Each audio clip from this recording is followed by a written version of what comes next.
ఏ మనిషి కూడా కష్టపడి పనిచేసేవాడు పిల్లల స్కూల్ గురించి ఆలోచించకూడదు, హాస్పిటల్కి వెళ్ళాలంటే ఆలోచించకూడదు, ఆరోగ్యం గురించి ఆలోచించకూడదు. ఈ మూడు గనక చేయగలిగితే ఏ ప్రభుత్వం అయినా వాళ్ళ జీవితంలో సక్సెస్ అయిపోయినట్టే అనేది నా ఒపీనియన్.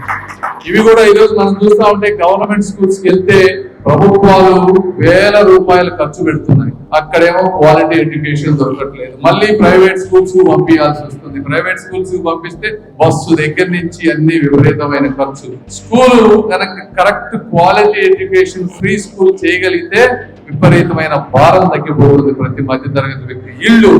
ఇల్లు కూడా మరి ఇంత రేట్లు కాకుండా కొద్దిగా తక్కువలో మిడిల్ క్లాస్ వాళ్ళు కనుక కట్టుకోగలిగే విధంగా చేస్తే ఆ రెంట్లు కూడా లేకపోతే అది సగం భారం పోతుంది.